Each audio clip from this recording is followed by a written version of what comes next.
안녕하세요. 파이프트리 캠퍼스입니다. 지난 강의에서 우리는 비지도 학습의 군집 분석 중 대표적인 알고리즘으로 K-민즈 클러스터링과 군집 분석에 대해 학습하였습니다. 지난 시간에 이어 이번 시간에도 군집 분석의 또 다른 알고리즘인 DB스캔에 대해서 배워보도록 하겠습니다. DB스캔의 개념을 살펴보기에 앞서 용어부터 정리하도록 하겠습니다. 먼저 코어 포인트는 임의로 정한 한 점을 중심으로 입실론 반경 이내에 민 포인트 이상의 수가 있는 점을 코어 포인트라고 합니다. 이때 입실론은 기준점으로부터의 거리, 즉 동일 군집으로 인정되는 최대의 반경을 의미하고요. 민 포인트는 우리가 정한 그 반경 이내에 들어올 수 있는 수로 한 군집은 민 포인트 이상의 데이터로 구성이 됩니다. 지금 이해가 어려우신 분들은 그림을 보면 굉장히 쉽게 이해할 수 있는 개념인데요. 우리가 임의로 입실론 값을 R, 민 포인트를 7로 지정을 하도록 하겠습니다.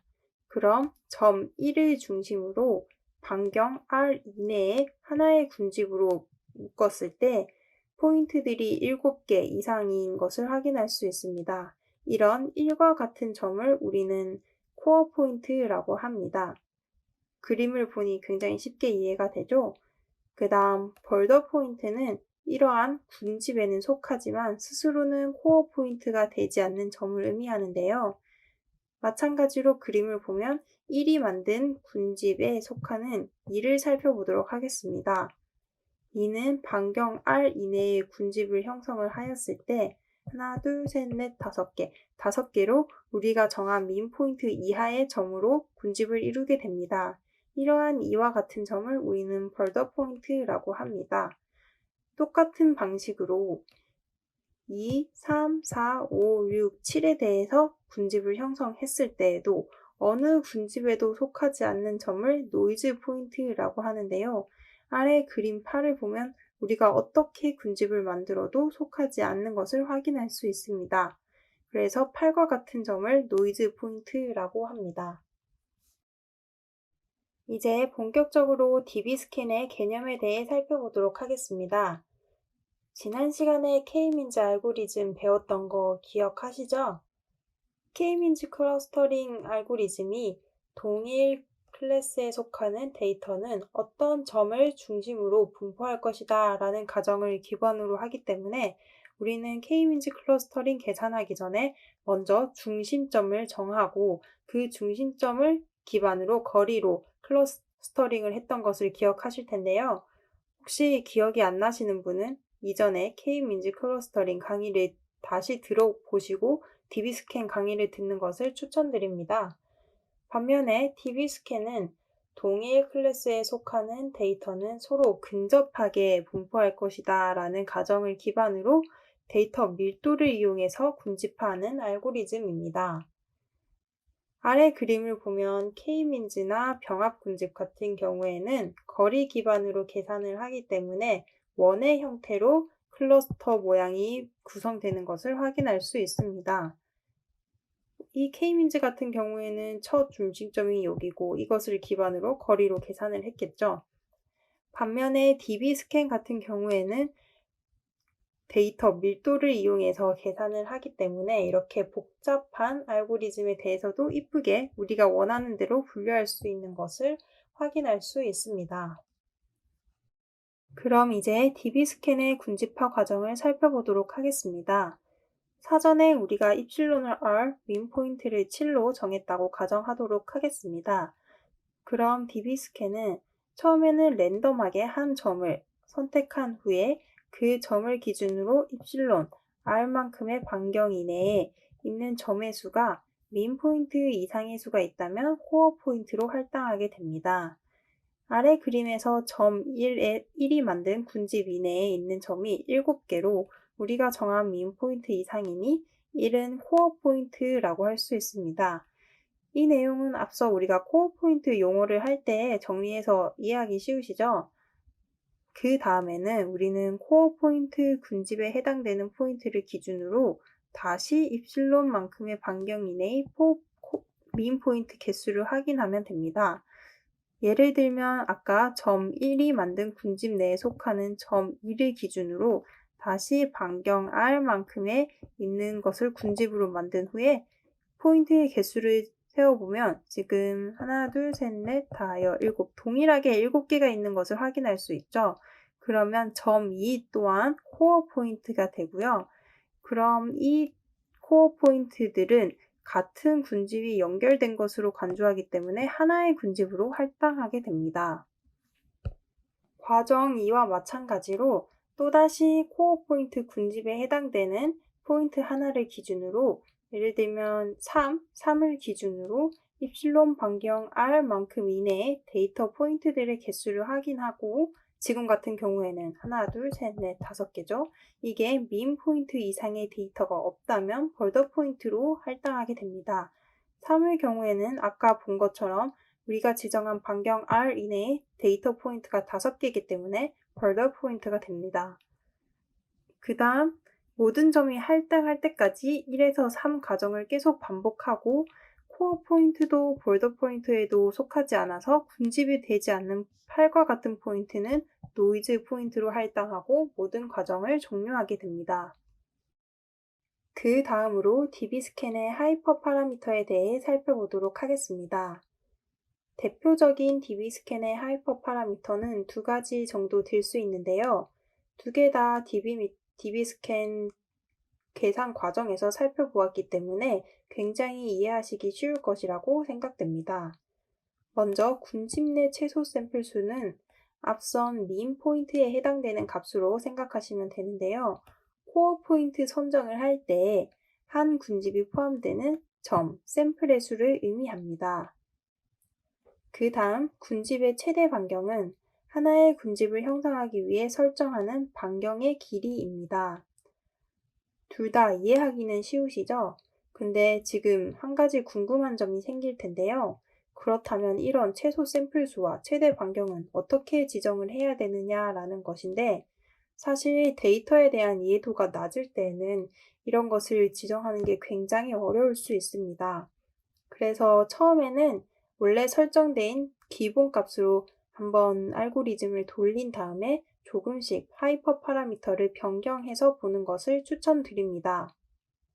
그럼 간단하게 우리가 최소 샘플 수와 최대 반경이 변경되었을 때 특징들을 살펴보도록 하겠습니다. 아래 있는 이 그림은 제가 군집 내 최소 샘플 수와 군집의 최대 반경을 조금씩 조절을 하면서 그린 그림인데요. 먼저 군집 내 최소 샘플 수를 1이라고 가정을 하면 생각을 해보면 하나의 군집이 형성되기 위해서는 1개 이상이 있으면 된다라는 뜻이잖아요. 그래서 군집 내 최소 샘플 수가 1인 경우에는 이렇게 보는 것과 같이 데이터 하나하나가 개별 군집을 형성할 수도 있습니다.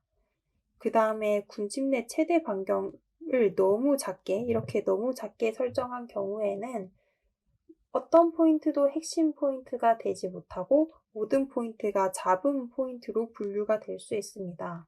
반대로 군집 내 최대 반경을 너무 크게 계산을 했다라고 하면 모든 포인트가 단 하나의 클러스터에 속하게 됩니다. 지금 보시는 이 그림처럼 우리가 군집 내 최소 샘플 수와 군집 내 최대 반경을 어떻게 설정하느냐에 따라서 포인트가 잡음 포인트가 될지 아니면 하나의 클러스터가 될지를 결정하기 때문에 굉장히 중요한 하이퍼 파라미터다라고 생각할 수 있습니다. 그 다음으로 DB스캔의 특징을 살펴보도록 하겠습니다. 먼저 DB스캔의 장점은 K-민즈 클러스터링과 달리 사전에 군집수를 정하지 않아도 된다라는 장점이 있습니다. 그 다음 제일 처음 강의 시작할 때 보신 것처럼 복잡한 형상의 군집에도 이쁘게 적용될 수가 있고요. 밀도 기반의 알고리즘이기 때문에 아웃라이어에도 민감하지 않습니다. 그 다음 DB스캔의 단점은 시작점에 따라서 모양이 다르게 군집이 형성될 수도 있고요. 앞에 하이퍼 파라미터에서 본 것처럼 입실론의 크기에 따라서 성능이 크게 달라질 수 있습니다. 그리고 군집별로 밀도가 다른 경우에는 군집화가 제대로 이루어지지 않는다라는 단점이 있습니다. 그럼 이제 마지막으로 우리가 이때까지 배웠던 비지도 학습 중 군집 분석의 대표적인 알고리즘인 K-민즈 클러스터링과 병합 군집, 그리고 DB스캔의 특징을 비교해 보도록 하겠습니다. 먼저 주요 하이퍼 파라미터부터 살펴보면 K-민즈 클러스터링 같은 경우에는 제일 먼저 군집 중심점의 개수 K를 정했었죠. 그리고 그 다음에는 초기 군집점 중심 좌표를 설정하는 방식으로 랜덤으로 할 거냐, 아니면 거리가 먼 포인트로 시작을 할 거냐를 지정하는 좌표 지정 방식이 있었습니다. 그리고 중심점을 찾기 전까지 몇 번을 최대로 반복할 거냐라는 것을 설정하는 최대 반복 횟수가 있었습니다. 그 다음 병합 군집 같은 경우에도 군집의 수를 설정을 해야 되는데요. 이때 군집의 수는 K-민즈 클러스터링과 달리 병합 군집 종료 조건이었고요. 그 다음에는 군집과 군집을 병합할 때 어떤 방식으로 거리를 계산할지 측정 방법이 있었습니다. 우리는 보통 워즈 링키지를 사용한다고 했었고요.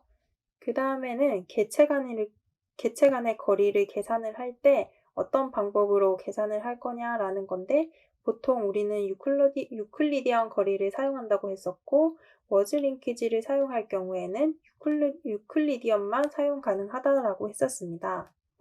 마지막으로 DB스캔은 오늘 배운 것처럼 군집 내 최소 샘플수 몇 개를 샘플로 몇 개 이상을 해야 군집으로 형성될 거냐라고 설정하는 군집 내 최소 샘플수와 군집 내 최대 반경이 있었습니다. 군집 결과를 살펴보면 우리가 계속 말했던 것처럼 K민즈나 병합 군집 같은 경우에는 이렇게 도넛 모양이나 달 모양, 복잡한 형상일 경우에는 우리가 원하는 방식으로 분류를 해내지 못하는 것을 확인할 수 있고요. DB스캔 같은 경우에는 밀도 기반이기 때문에 우리가 원하는 형식으로 잘 분류를 해내는 것을 볼 수 있습니다. 세 가지 알고리즘에 대해서 장점과 단점을 비교해 보도록 하겠습니다.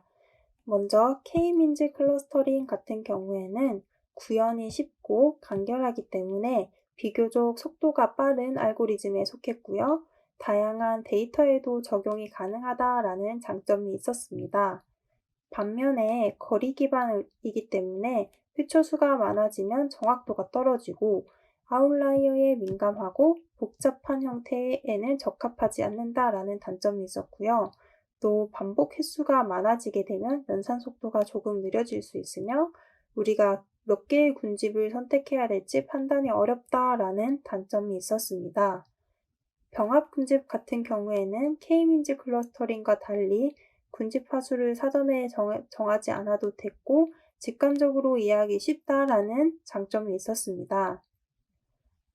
단점은 K-민즈 클러스터링과 비슷하게 거리 기반으로 계산을 하기 때문에 복잡한 형태의 데이터셋은 분류하기가 힘들었고 노이즈나 아웃라이어에 취약하다라는 단점이 있었습니다.